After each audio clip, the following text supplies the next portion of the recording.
Josué, a conquista da promessa, fé, coragem e obediência. Shalom, queridos irmãos e irmãs. Hoje, mergulharemos em um dos livros mais impactantes da Bíblia, o livro de Josué. Você já se perguntou como é possível vencer batalhas impossíveis e conquistar as promessas de Deus? O segredo está na fé, na obediência e na coragem, como veremos na jornada de Josué e do povo de Israel. Nos capítulos 1 a 11, acompanhamos a transição do comando de Moisés para Josué, a travessia do Rio Jordão, a queda das muralhas de Jericó e as grandes vitórias do povo de Deus. Vamos explorar cada detalhe dessa poderosa história, trazendo aplicações práticas para a nossa vida. Fique conosco até o final, pois além da explicação profunda, teremos uma reflexão transformadora e uma oração profética para a sua caminhada com Deus. Explicação dos capítulos de Josué do capítulo 1 a 11. A chamada e a coragem para liderar Josué, capítulo 1. Deus fala com Josué, confirmando que ele será o sucessor de Moisés. O Senhor ordena que ele seja forte e corajoso, pois irá liderar o povo na conquista da terra prometida. Deus promete estar com ele em todos os momentos e lhe dá a chave para o sucesso, meditar na palavra e obedecer a tudo o que está escrito nela. Josué recebe então a missão de preparar o povo para cruzar o Rio Jordão e tomar posse da terra. Exemplo prático: quando Deus nos chama para um propósito, Ele também nos capacita. Muitas vezes, sentimos medo e insegurança diante de desafios, mas precisamos lembrar que se Deus prometeu, Ele também cumprirá. Você tem confiado na promessa dele para a sua vida? Os espias em Jericó e a fé de Rabi Josué capítulo 2. Josué envia 2 espias para reconhecer Jericó, e eles são acolhidos por Raabe, uma mulher de fé que crê no Deus de Israel. Ela protege os espias, em troca, recebe a promessa de salvação para sua família. Raabe sabia que Deus já havia dado a terra ao povo de Israel, pois ouviu falar dos milagres que ele havia feito. Exemplo prático: Deus usa quem menos esperamos para cumprir seus planos. Raabe, apesar de sua história, foi usada por Deus e entrou na linhagem de Jesus. Isso nos mostra que não importa nosso passado, Deus tem um propósito para nós. A travessia do Jordão, Josué capítulos 3 e 4.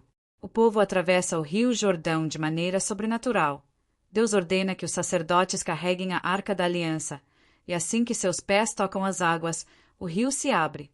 Isso demonstra que Deus está no controle e que a fé do povo deveria ser total nele. Depois, 12 pedras são retiradas do rio como memorial do grande milagre, para que as futuras gerações se lembrassem do poder do Senhor. Exemplo prático: Deus abre caminhos onde não há saída. Muitas vezes, esperamos que Ele nos mostre o caminho antes de darmos o primeiro passo, mas precisamos confiar e avançar pela fé. A renovação da aliança e a primeira Páscoa na terra prometida. Josué capítulo 5. O povo de Israel é circuncidado, simbolizando a renovação da aliança com Deus. Eles celebram a primeira Páscoa na terra prometida.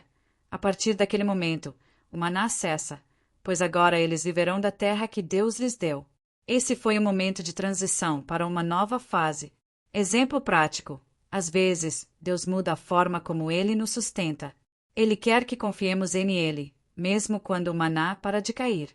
Você está pronto para viver uma nova fase da provisão divina?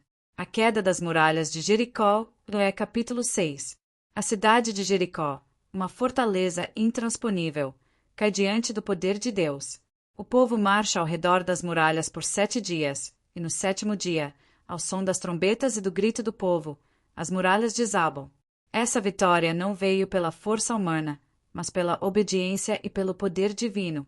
Exemplo prático: Deus quer que confiemos e obedeçamos, mesmo que não entendamos o processo. Quais são as barreiras que precisam cair diante da sua fé? A derrota e a vitória sobre Josué capítulos 7 e 8. Após a vitória em Jericó, Israel sofre uma derrota por causa do pecado de Acã, que desobedece a Deus e toma despojos proibidos. Depois de remover o pecado, Deus concede a vitória sobre a cidade de Ai.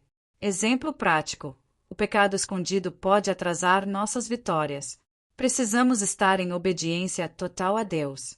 O engano dos gibeonitas. Josué, capítulo 9. Os gibeonitas enganam Josué, fingindo serem de uma terra distante, para fazerem aliança com Israel. Josué, sem consultar a Deus, aceita o pacto e precisa honrar o acordo. Exemplo prático: devemos sempre buscar a orientação de Deus antes de tomar decisões importantes. A Batalha de Gibeão e o Sol que parou. Josué capítulos 10 de novembro. 5 reis cananeus atacam Gibeão, e Josué lidera Israel para defendê-los. Deus envia pedras do céu sobre os inimigos e faz o sol parar no céu para garantir a vitória de Israel. Exemplo prático: Deus luta por nós. Você tem clamado ao Senhor em suas batalhas? Reflexão: a história de Josué nos ensina que a fé, a obediência e a coragem são essenciais para conquistar as promessas de Deus. Muitas vezes, enfrentamos muralhas, desafios e batalhas que parecem impossíveis, mas Deus nos chama a confiar nele e avançar. Assim como Josué, precisamos ouvir a voz de Deus, obedecer e não temer. Oração profética: vamos orar juntos. Feche os olhos nesse momento e abra o seu coração. Senhor Deus Todo-Poderoso, nos colocamos diante de Ti em humildade e fé. Fortalece-nos para sermos fortes e corajosos diante dos desafios. Que as muralhas que nos impedem de avançar sejam derrubadas pelo poder do Teu nome. Derrama sobre os inscritos deste canal livramento, renovo espiritual e provisão. Em nome de Jesus. Amém. Agradecimento. Se esta mensagem tocou o seu coração, deixe um amém nos comentários, curta este vídeo e compartilhe com mais pessoas. Que o Senhor te fortaleça e te abençoe abundantemente. Até o próximo vídeo. Shalom.